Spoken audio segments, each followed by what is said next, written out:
Welcome to Whispers and Confessions. There might be a twist waiting, so please make sure to watch until the end. Don't forget to subscribe and like. Let's begin right away. Hello, and welcome to today's story. My name is Jake Thompson. I'm 33 years old, and I fell in love with my wife, Emily, back in college. We got married right after graduation. We bought a house with a mortgage and a car on loan. Both of us work in office jobs at a big corporation, earning a steady salary and living a pretty routine life.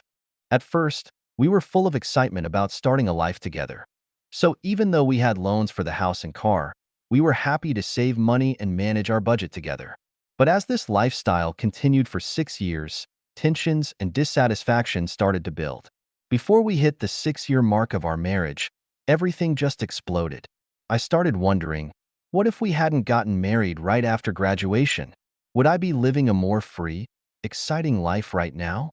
"Hey, babe, what do you want for breakfast?" Emily asked, stretching as she sat up in bed. Back in the day, she'd be the one getting breakfast ready by now, and we'd follow our Saturday routine of watching a movie at the same time every weekend. Honestly, I was starting to feel bored with it all. "Honey, do we have to do the same thing every Saturday?" I asked cautiously, trying to gauge her feelings about our current routine. But she didn't seem to get what I was saying. "Are you saying you're not happy with how we're living?" she asked, a bit confused. "You want to change our lifestyle?" "Well, yeah, kinda." I realized from her tone that Emily could already sense my growing boredom. In truth, I was feeling frustrated with her. The excitement had worn off fast. I had been patient for a while after our honeymoon phase, but since then, I found myself counting the days as they dragged on. Emily was always calm, gentle, and soft-spoken even in bed. She was hesitant and lacked passion. Even though I had these feelings, I knew that if I expressed them, it would lead to a huge argument.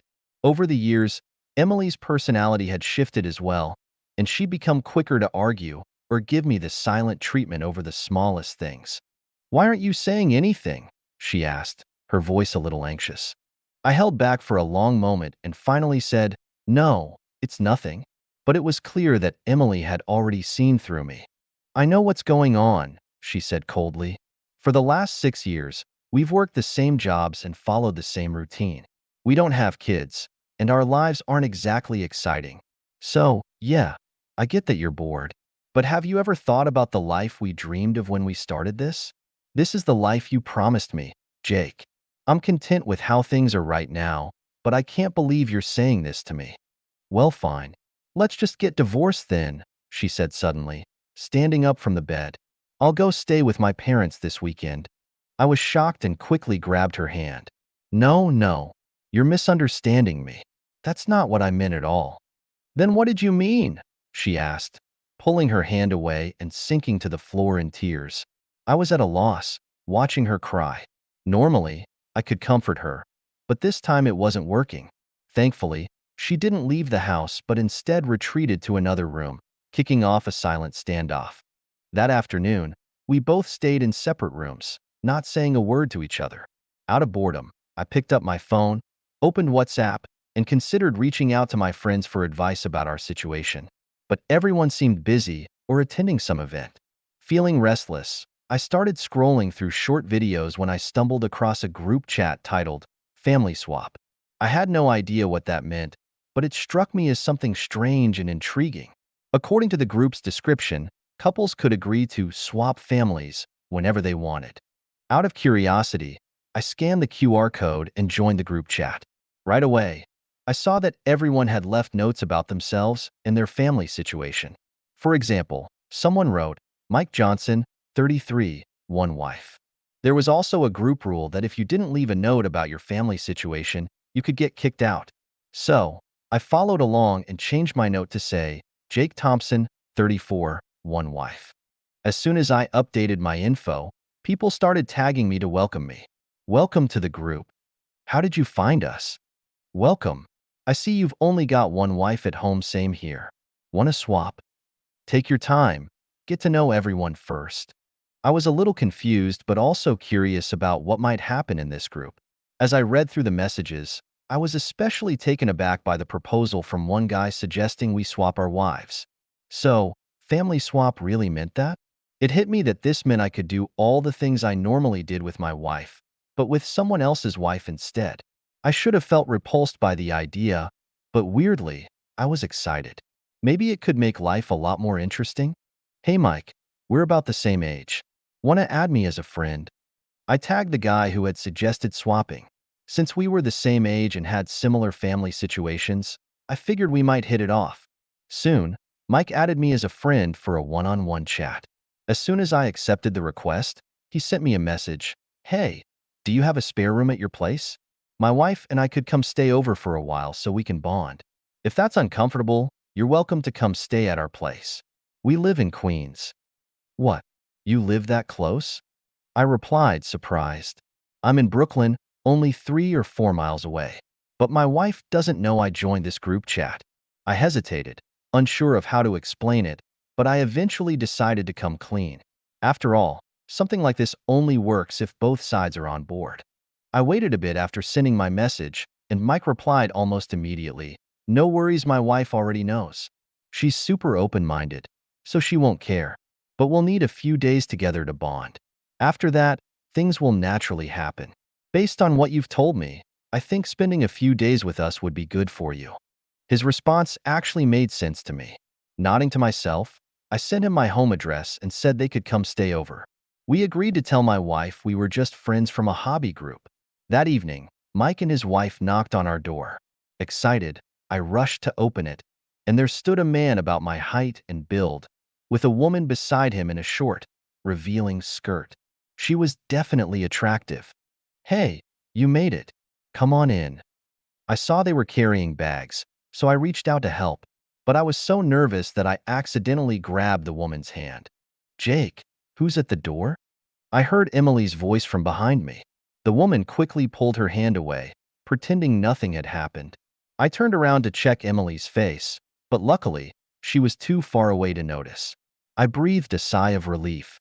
Mike and his wife looked thrilled, like they were playing a fun game and enjoying it. Surprisingly, I didn't feel upset about it. Instead, that slightly twisted sense of excitement appealed to me. They're friends. They're visiting the city and needed a place to crash for a bit, I said with a smile, lying through my teeth. Emily and I had been arguing earlier, but hearing that we had guests seemed to help her snap out of it. "All right, I'll go get the guest room ready for them," she said quietly, a bit reluctantly, but still polite. "Thanks, babe." Emily didn't seem suspicious and didn't protest. I could tell Mike was interested in her. He seemed to like what he saw. After closing the door, I cut up some fruit and set it out on the coffee table. Emily and Mike went into the guest room and shut the door, getting things organized. I started feeling anxious. Was Mike planning to make a move? Would Emily go along with it? As much as I was nervous, I was also intrigued by what might happen next. As these thoughts raced through my mind, Mike's wife suddenly placed her hand on my leg and leaned in close. "What are you thinking about? You look lost in thought." She gently took my arm and pressed herself against me. "Don't I appeal to you?" she teased. My heart started racing. It had been a long time since I'd felt this kind of attention from a woman. I hadn't been to a place like a nightclub or flirted with women since I started dating Emily, so having this attractive, flirtatious woman so close was overwhelming. "Yeah, I do like you," I found myself saying almost unconsciously. She smiled and glanced over at the guest room. "We shouldn't get caught," she whispered, reminding me that Mike and Emily were still sorting things out. Her words snapped me back to reality. I took a deep breath and got up to grab a glass of cold water. A few minutes later, Mike and Emily emerged from the guest room. I noticed Emily's face was flushed, and I could guess what had just happened, but I couldn't say anything. If I mentioned it, I knew Emily would be mortified. "Did you get everything set up?" I asked, acting casual. "Yeah, almost done. What do you want for lunch?" "I'll make something," Emily said, avoiding eye contact as she headed toward the kitchen. Though she was clearly uncomfortable, she wasn't rejecting the situation outright. "Thanks, Han," I said. Even though I was a bit disappointed, I didn't hold it against her. Everyone falls into temptation when they're stuck in the monotony of everyday life. I just wondered what had really gone on in that room. What had Mike said to make her blush like that? Did he seduce her with charm? What exactly had happened between them? There's not much in the fridge. Do you want to come with me to the store to pick up some groceries? Emily asked, looking around the kitchen. Whenever we needed to go shopping, we always went together. Even now, it seemed natural for us to do so. But as I was about to agree, Mike's wife lightly grabbed my hand, as if jealous, and held me back. Then Mike stepped into the kitchen and said, "I'll go with you. I'm not great at grocery shopping, so maybe you can teach me." Emily glanced at me and then nodded. "Babe, why don't you come with me?" Emily said as she passed Mike, her voice sounding a bit hesitant, standing right in front of me. She was asking me to go down to the store with her. Honestly, at that moment, I felt a surge of happiness. It was as if she was choosing me, and that made me feel good. But the more devoted she seemed, the more my betrayal weighed on me like a heavy guilt. As we headed out, she took my arm like she usually did when we went out together. After we'd walked around the supermarket for a bit, Emily quietly broke the silence. "Jake, I was wrong this morning. I shouldn't have said those things. I was just picking a fight for no reason." "No, babe, I was wrong too. I didn't control my emotions and I took it out on you."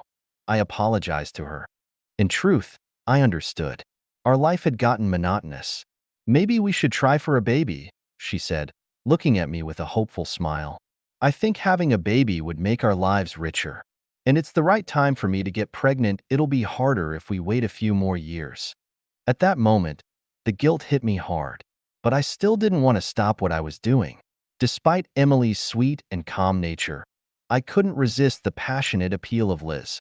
Deep down, I knew someone like Emily was the kind of woman I needed in life, but I couldn't help but be drawn to someone like Liz.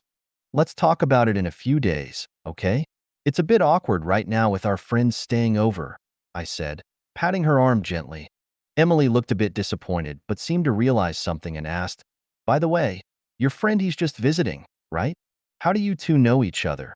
And how long have you known him?" "Yeah, more like just visiting for a bit. He's an old middle school buddy.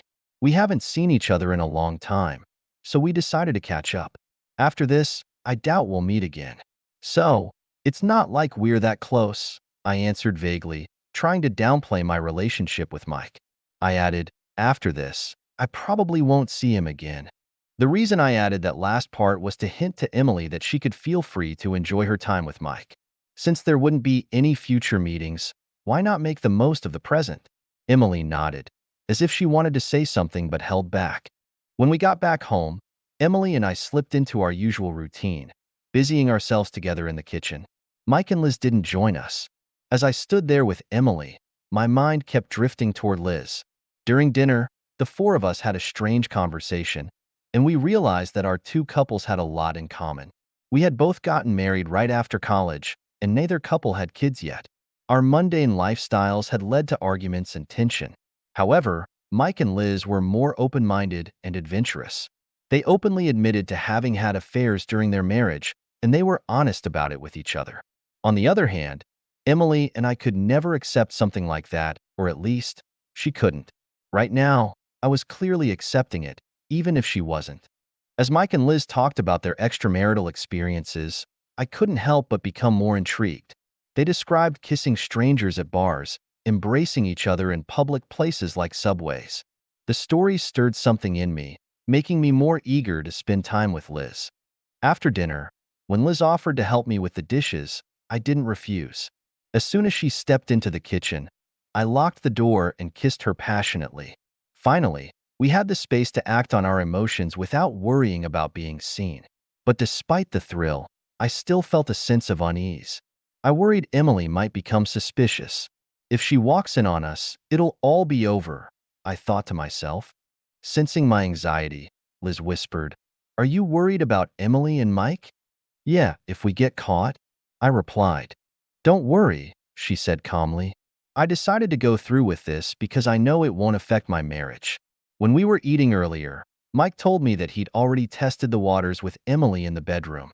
The fact that we've been gone this long without Emily saying anything means he's already succeeded. If we go out now, we'd just be interrupting them. Does that make sense? Hearing Liz's explanation, I suddenly remembered the conversation I'd had with Emily at the supermarket. She didn't talk about what Mike had done. Instead, she asked about my relationship with him. Emily had been testing the waters too, evaluating the situation to see if it was okay for her to try something with Mike. It all made sense now. Finally, I relaxed a little and looked at Liz again. Her beauty reassured me, and I checked that our clothes were still tidy. Then, I quietly went back to doing the dishes. But when I looked out into the living room, Emily and Mike weren't there. I wondered where they had gone. Just as I started to get concerned, they came out of one of the smaller rooms. As soon as I saw them, I quickly finished up the dishes and pretended like nothing was out of the ordinary. But when I made eye contact with Emily, I didn't feel the tension I'd expected. Instead, I felt a strange sense of relief. It was like she knew what was going on. "Hey, babe," I called to her, testing the waters. She smiled, looking a little embarrassed. "You know, I'm not totally against something like this. I just wish you had been upfront with me and asked my opinion," she said softly, confirming my suspicions. When I realized that Emily had actually accepted this whole situation, I was shocked. Without thinking, I reached out to take her hand to gauge her reaction. But instead of looking at me, she smiled and glanced at Liz. "Tonight, you two can sleep in the master bedroom, and we'll take the small room," she said. With that, I knew for sure Emily had truly accepted everything. "Honey, why don't we go out and catch a movie?" Mike said casually, taking Emily's hand. She blushed but nodded, and the two of them left the house like it was no big deal. My mind was racing with mixed emotions, but one thing was certain: I no longer had to hide anything. Emily knew what was happening, and she was okay with it. Liz came up behind me, wrapping her arms around me.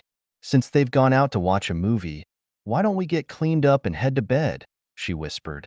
Filled with excitement, I took her hand and led her to the master bedroom.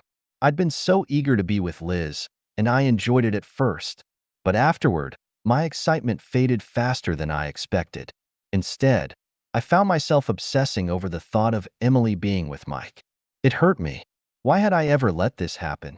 Why did I allow Emily to be with Mike? I suddenly remembered how I used to tell everyone back in college how much I loved Emily. But now, that passion didn't feel the same. Maybe I was never someone who could sustain lasting love and devotion. With those thoughts running through my mind, I eventually fell asleep. I tossed and turned all night and didn't wake up until the morning light was already shining through the window. When I woke up, I put my clothes on and made a decision: I had to talk to Emily. Let's stop this whole swapping thing. I can't take it anymore. I can't let anyone else have what's mine.